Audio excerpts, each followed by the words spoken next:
গ্রামের কালো চোর এলো বুড়ির হাঁসের খামারে হাঁস চুরি করতে। আর দূর থেকে সেটা চালাক ছাগল ছানা দেখতে পেল।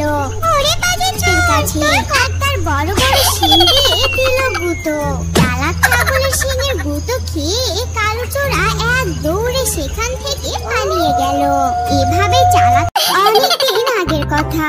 জঙ্গলের এক কুটির ঘরে বাস করত এক বুড়ি। বুড়ির ছেলে মেয়ে কেউ ছিল না, ছিল একটি চালাক ছাগল আর একটি হাঁসের খামার। বুড়ি যখন তার খামারের হাঁসের ডিম বাজারে বিক্রি করতে যেত, তখন বুড়ি তার চালাক ছাগলটিকে হাঁসের খামার পাহারা দেওয়ার জন্য রেখে যেত। এই চালাক ছাগলটির কারণে বুড়ির হাঁসের খামারে কখনো কোনো চোর আসতে পারত না। একদিন রাতের বেলা ওই গ্রামের কালো চোর এলো বুড়ির হাঁসের খামারে হাঁস চুরি করতে। আর দূর থেকে সেটা চালাক ছাগল ছানা দেখতে পেল। ওরে বাজে চোর, তোর কত বড় সাহস! তুই বুড়িমার খামারে হাঁস চুরি করতে এসেছিস? তবে রে, আমি তোকে এখনই দেখাচ্ছি মজা। এই বলে ছাগল চলে গেল চোরের কাছে আর তার বড় বড় শিং দিয়ে দিল গুঁতো। চালাক ছাগলের শিঙের গুঁতো খেয়ে কালো চোরা এক দৌড়ে সেখান থেকে পালিয়ে গেল। এভাবে চালাক ছাগল ছানাটি বুড়ির হাঁসের খামার রাত দিন পাহারা দিত। ওই জঙ্গলে বাস করত এক বোকা বাঘ আর এক চালাক শিয়াল। একদিন চালাক শিয়াল জঙ্গলের ভেতর দিয়ে হেঁটে যাচ্ছিল। হঠাৎ সে দেখলো বোকা বাঘটি কি যেন ধরে খাচ্ছে। আরে বাঘ মামা যে, তা বসে বসে সব কি খাচ্ছ? কি আর খাবো ভাগ্নে, কদিন আগে একটা শিকার ধরেছিলাম, সেই শিকারটাই খাচ্ছি। সকাল থেকে জঙ্গলে কত শিকার খুঁজলাম, কিন্তু একটা শিকারও পাইনি, তাই এই বাসি পচা শিকারটাই বসে বসে খাচ্ছি।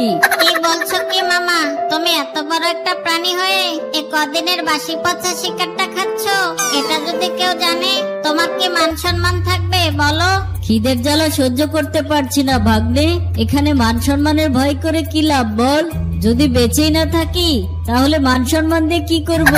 মামা তোমাকে একটা কথা বলি, আজ থেকে তুমি আমার সাথে থাকো, দেখবে তোমার কোনো শিকারের অভাব পড়বে না।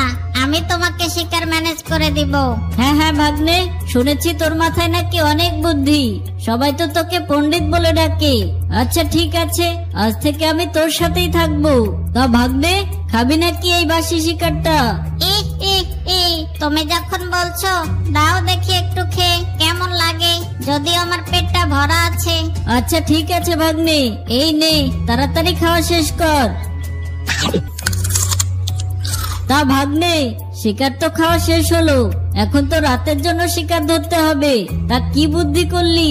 মামা বুদ্ধি একটা পেয়েছি। এই জঙ্গলে একটা বুড়ির ছোট্ট একটা কুটির ঘর আছে। ওই বুড়ির ছেলে মেয়ে কেউ নেই, শুধু আছে ওর একটা ছাগল ছানা আর একটা হাঁসের খামার আছে।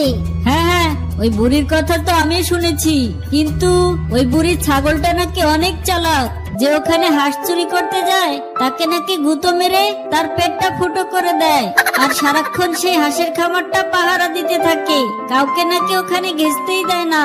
হ্যাঁ হ্যাঁ মামা, তুমি ঠিকই শুনেছো। তবে ওই চালাক ছাগল আমার বুদ্ধির সাথে পেরে উঠবে না। আমরা আজকেই যাব ওই বুড়ির হাঁসের খামার থেকে হাঁস চুরি করতে। কি বলছিস কি? তোর কথা তো আমি কিচ্ছু বুঝতে পারছি না। পারবে না মানে? আরে ধুর মামা, তোমাকে এত কিছু ভাবতে হবে না। তোমাকে যা বলেছি তুমি তাই করো। আজকে রাতে রেডি থেকো, দুজনে মিলে যাব ওই বুড়ির খামারে হাঁস চুরি করতে। এরপর চালাক শিয়াল ও বোকা বাঘ রাত হওয়ার জন্য অপেক্ষা করতে লাগলো। এদিকে রাত হতেই বোকা বাঘ ও চালাক শিয়াল চলে গেল বুড়ির বাড়িতে। মামা শোনো, আমি এখন যা বলি তা মন দিয়ে শোনো। তুমি এখন গিয়ে ওই ছাগলের সামনে দাঁড়িয়ে পড়বে। ওই ছাগল তোমাকে দেখে একটা দৌড়ানি দিবে, তুমিও দৌড়ে দৌড়ে পালিয়ে যাবে। আর সেই সুযোগে আমি গিয়ে ওই বুড়ির হাঁসের খামার থেকে হাঁস চুরি করব। তারপর গুহায় বসে দুজনে মিলে মজা করে খাবো। বাহ শিয়াল ভাগ্নে, তোর তো দেখছি দারুণ বুদ্ধি। তোর এমন বুদ্ধি দেখে তো আমি অবাক হয়ে গেলাম। আচ্ছা ঠিক আছে, আমি গিয়ে আমার কাজ শুরু করে দিচ্ছি। এই বলে বোকা বাঘ চলে গেল সেই চালাক ছাগল ছানার কাছে। এই বাঘ, তুই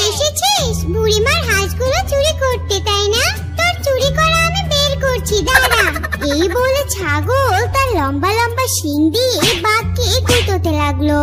ওরে বাবা, বাঁচাও বাঁচাও আমাকে।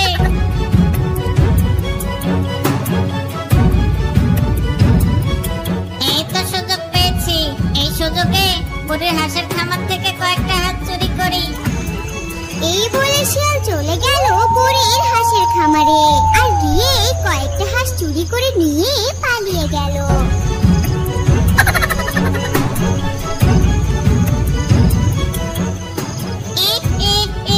কেমন বোকা বানিয়ে কয়েকটা হাঁস আমি চুরি করে আনলাম, এখন এই হাঁসগুলো মজা করে খাই।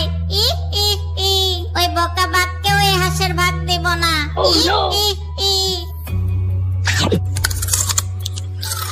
হাঁসের মাংস খেতে কত সুস্বাদু, কি মজাটাই না লাগছে।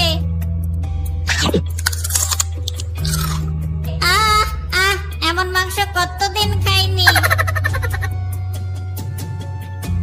কিরে শিয়াল ভাগ্নে, আমার হাঁসের ভাগ কোথায়? এখানে তো কোনো হাঁস দেখতে পাচ্ছি না। আরে মামা, হাঁস তো চুরি করতেই পারিনি। যখনই ওই চালাক ছাগলটা তোমাকে গুঁতো দিয়ে জঙ্গলের অন্যদিকে নিয়ে গেছে, এরপর দেখি সেই বুড়ি লাঠি নিয়ে বের হয়ে এসেছে। বুড়ির অমন লাঠি দেখে কি সেখানে আর থাকা যায়? এক দৌড়ে পালিয়ে এসেছি, একটা হাঁসও চুরি করতে পারিনি। কিন্তু বোকা বাঘ শিয়ালের কথা শুনে বুঝলোই না যে শিয়াল তাকে বোকা বানিয়েছে। মামা চিন্তা করো না, আজকে চুরি করতে পারিনি তাতে কি হয়েছে?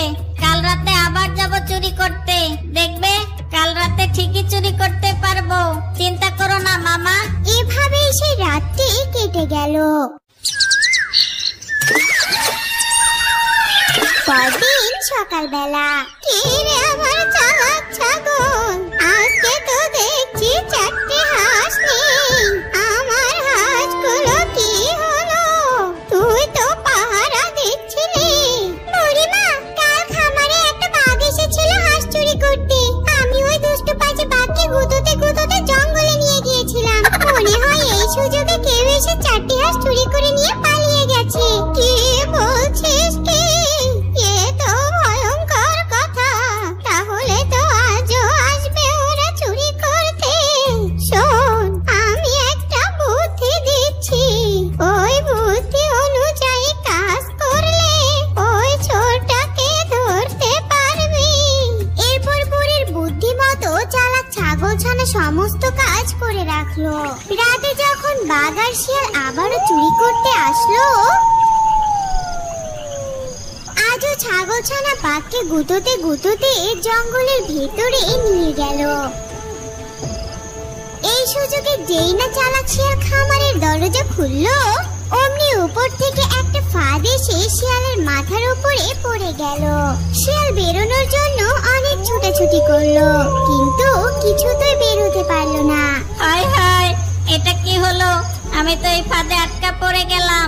কাল তবু কয়েকটা হাঁস চুরি করতে পেরেছিলাম, আজ তো তাও পারলাম না। এখন তো এরা আমাকে মারতে মারতে মেরেই ফেলবে। কি করি এখন? শিয়ালের সমস্ত কথা চালাক ছাগলছানা শুনে ফেললো। এরপর ছাগলছানা বুড়িকে ডাকলো।